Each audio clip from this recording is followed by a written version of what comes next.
Well, you had another hiatus, which is, I guess you're pleased now just to get back into playing some football.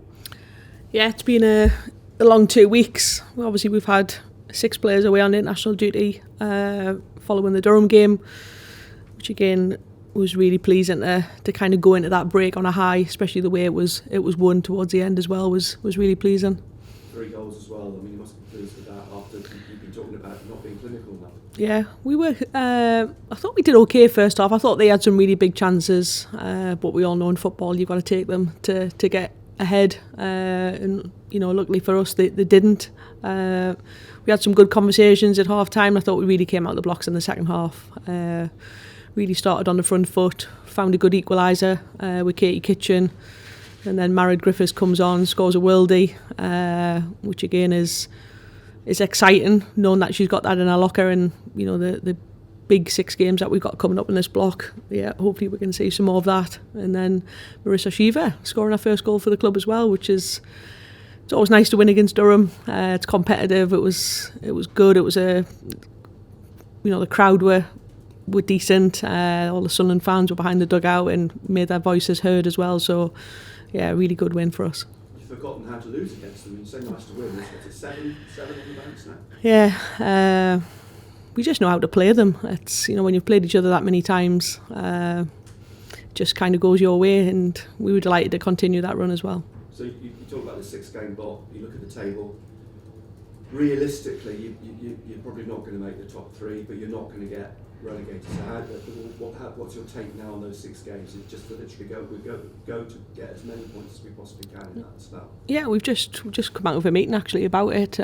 Showed them the league table, which we often don't, in terms of where the 2 games in hand can take you, and then kind of like pushing on from that as well. So we have to obviously take it one game at a time, as cliche as that is, but if we can take maximum points on Wednesday night, it leapfrogs over. We leapfrog Forest, still with a game in hand, and we just have to keep chipping away. We have to try and be really consistent with what we're going after.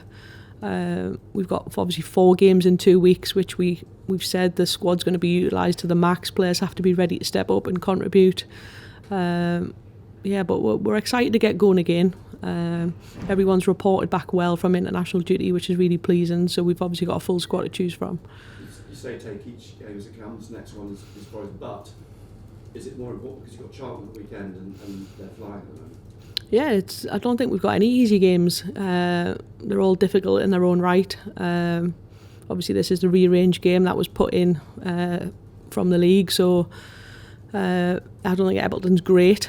So again, we have to manage that in terms of how we play. But we're excited to get going again, and we're excited to see where we can finish.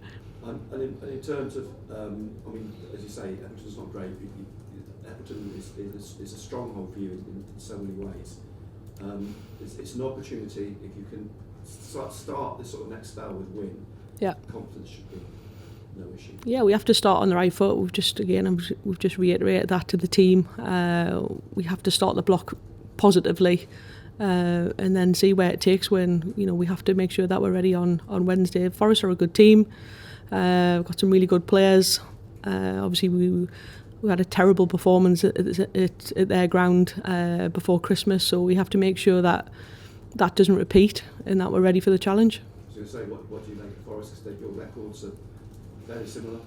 Yeah, I think their league form, I think they've lost 4 out of the last 5, so again, really in different form from them. I thought the second half when we played them was a better response, but our first half performance was nowhere near what the levels that we need to be at. So just a little gentle reminder there in the team meeting that we have to be ready from the first whistle. And so everyone's come back from internationals okay. Everyone else all right, apart from obviously Mary Corbin.